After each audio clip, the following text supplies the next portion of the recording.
You know you're living in interesting times when buildings look like they could survive a small explosion. Chairs look like abstract sculptures, and your watch could probably double as a blunt weapon. Welcome to the world of brutalism and postmodernism, two design movements that defined the 1970s and 80s with concrete, steel, colour and chaos. In this video, we're exploring how these bold styles shaped architecture, furniture, everyday objects, and of course, watches. Stick around till the end because I'll be recommending some modern pieces that capture both the raw power of brutalism and the playful rebellion of postmodernism. Let's start with brutalism, the misunderstood goth kid of architecture. Born in the post-war years, brutalism was a reaction to glossy modernism and its polite glass boxes. It said, "Enough with the perfection, let's show the bones." The name comes from the French béton brut, meaning raw concrete, and that's exactly what you got. Rough surfaces, exposed structure, and a sense of monumental honesty. Think of London's Barbican Centre, Boston City Hall, or Le Corbusier's Unité d'Habitation buildings that didn't hide how they were made. They weren't about decoration. They were the decoration. Some saw them as heroic monuments to social progress. Others saw dystopian movie sets. Depends if you're holding a sketchbook or a flamethrower. Inside, the same aesthetic took hold. Furniture and product design became heavy, angular, and raw. Designers like Carlo Scarpa and Paolo Piva made furniture that looked engineered rather than crafted. All tension, no frills. Brutalism celebrated structure, weight, and truth. It wasn't trying to be pretty, it was trying to be real. And then, in the early 1970s, that philosophy jumped from concrete to steel. Designer Gerald Genter looked at traditional watchmaking, delicate gold cases, leather straps, and said, what if we made it look like a building? The result was the Audemars Piguet Royal Oak in 1972, a miniature piece of architecture on your wrist.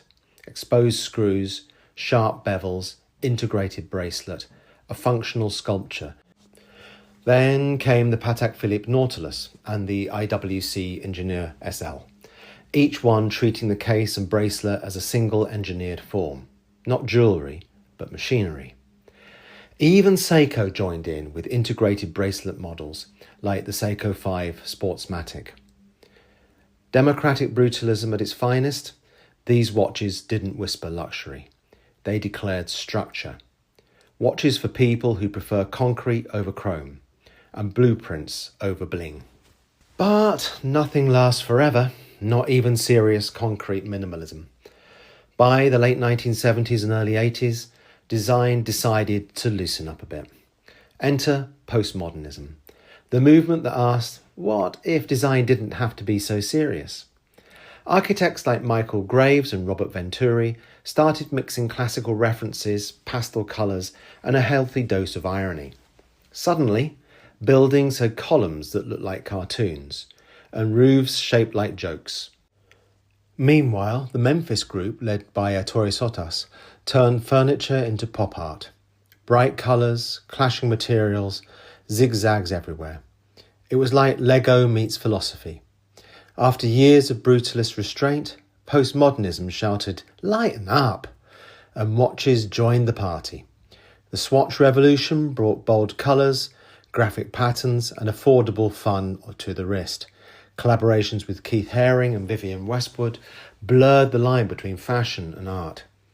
Alessi and Philip Starck took the same idea further. Clever, ironic, sometimes ridiculous, but always interesting. Even high-end brands joined in. The Cartier Pasha and colourful Movado Museum reissues carried that same wink, functional design that doesn't take itself too seriously. Fast forward to today, and both philosophies are alive and well, sometimes even in the same watch. Modern design has rediscovered the joy of form as statement, whether that's heavy industrial geometry or playful irony. Let's start with the brutalist side. The Tissot PRX Powermatic 80, still the benchmark for accessible brutalist design. All brushed steel and crisp edges. It's architecture you can wear. The Citizen Series 8, clean, angular and quietly confident. It feels like it was designed by an engineer who sketches coffee tables for fun. Now, shifting to the more postmodern and expressive side, we have Brew watches, a love letter to industrial design and a daily ritual, inspired by espresso machines. Brew balances geometry with warmth. Brutalism's discipline filtered through latte art. Next up is Studio Underdog, playful, irreverent and refreshingly self-aware.